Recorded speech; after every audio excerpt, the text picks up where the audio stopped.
Hi guys, my name is Nonima Tigela. Welcome to my YouTube channel. So today I want us to talk about Judge Rata and his love for police officials or his belief in them. He believes in them, yes, sis. He trusts police officials more than anything else. He will go angry if you challenge his views on police officials. Um, I have observed, and I'm not the only person that has these observations about Judge Rata, that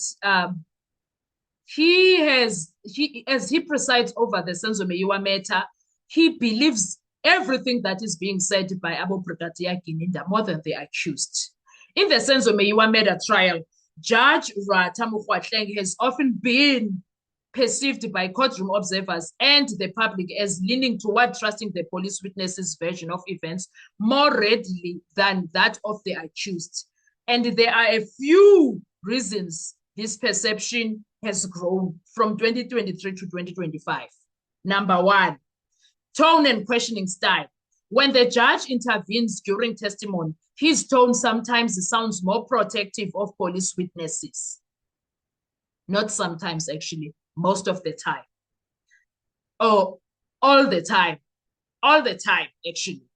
Especially when the defense cross-examines them aggressively. By contrast, when the accused or defense witnesses testify, he tends to press them harder or express more skepticism. He does that all the damn time. Number two, frequent rebukes of the defense. He has repeatedly admonished defense lawyers, especially Advocate Zandile Mshololo, Advocate Thulani Mngomezulu, and currently he is on Advocate Charles Mnisi's case for what he views as irrelevant and repetitive questioning, while often allowing the state prosecutor, George Baloyi, more leeway. That's what he does. Even today, he was told by Missy that I see what you are doing. He had no comeback. We will talk about that in another video. Number three, comments on police conduct. In several instances, he dismissed the suggestion of large-scale police conspiracy or fabrication, calling them far-fetched or unsupported. This has given the impression that he accepts the police version unless there was overwhelming proof of wrongdoing. Number four, body language and courtroom control. Those who follow the trial note that he seems impatient with the accused narrative, particularly Muzi Sibia and Bongani Danse, while showing more respect toward high-ranking SEPS officers who testifies. That's how he treats them. That being said, it's also worth noting that judges are expected to remain impartial until they deliver judgment, and courtroom demeanor doesn't always reflect final reasoning. Some judges take a stricter or more skeptical tone simply to maintain control or test the strength of arguments. So, Batu Judge Rata, yeah, he's been over the board, guys. He's been way over the board. And then let's go through perfect examples where Judge Rata Mokwatleng's tone, interventions, or remarks in the Senzo Meyiwa murder trial gave the impression that he trusted police officers' versions more than the accused. I'll group them. I'll group them by witness or courtroom moment for clarity so that you are clear. One, Brigadier Bongani Gininda's testimony investigating office, OIO. Perception, the judge appeared to be protective of Gininda and largely accepting of the police version.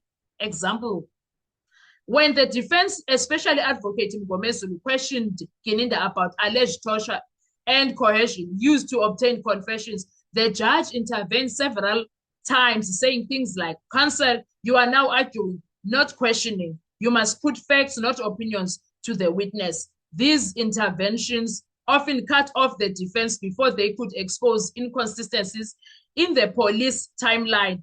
When Gininda admitted that some forensic evidence and dockets went missing, the judge minimized the significance, saying the important thing was whether the investigation ultimately led to arrest, suggesting faith in the overall integrity of SEPS despite these irregularities. That's Judge Rata for you. The second thing, cross-examination of accused one, Musi Sibia. Perception, the judge appeared skeptical of Sibiya's denials and leaned towards the police version that he confessed voluntarily. Examples of that. When Sibiya said he was assaulted and forced to sign statements, the judge interrupted, asking in a doubtful tone, "You are saying all these officers conspired against you. For what purpose?" That rhetorical question suggested disbelief. When defense counsel pointed to inconsistencies in the signed confession and police testimony, the judge asked, "But if the accused was not threatened, what prevents him from saying so at the earliest opportunity?" Implying the burden of proof was on Sibiya to prove abuse rather than on the state to prove voluntariness on that confession. Number 3, accused to Bongani Ndanzi's testimony. Perception by Judge Ratha, the judge seemed to view Bongani Ndanzi as evasive or untruthful. For instance, during Ndanzi's account of being detained illegally and tortured for days, the judge openly questioned his credibility, saying things like, you remember so clearly when it suits you, but not when the police question you." This contrasted sharply with his gentle tone toward police witnesses. When the defense argued that Ndanzi's confession was obtained under duress, the judge appeared to side with the prosecutor, emphasizing that confessions before magistrate carry weight, even though the defense argued the magistrate failed to ensure voluntariness. Number 4, when evidence of police misconduct was raised, Judge Ratha's perception, the judge tended to dismiss or downplay systemic corruption claims. For instance, when the defense alleged that certain officers colluded with hitmen and manipulated suspects, the judge said, "We can't just accept conspiracy theories without evidence." Even though those allegations were part of the defense line of questioning meant to extract that very evidence. The judge also repeatedly said things like, "Police officers are not perfect, but they are not fools," implying trust in their competence and rationality. That was Judge Ratha for you, live on national television. Summary of overall courtroom demeanor. Toward police, he's respectful, he's patient, and often protective when defense questioned them. Towards accused, skeptical, quick to interrupt, and more demanding of proof. Towards defense lawyers, frequently reprimanded them for wasting time or rehashing issues. Toward the prosecutor, George Baloyi, more accommodating and cooperative. That is Judge Ratha's behavior in that courtroom. That is why I say he shocks us all the time when he keeps showing us that he believes the police more than the accused. And I love what Muzi has been doing this entire week. He's been showing them, don't you dare, the police are arrested for things. Muzi has been saying the AVLs are not like showing corruption. The AVLs are not here. You are not giving AVLs. They were going to prove this. The diary of Gininda proved the lies that he's talked about in that courtroom.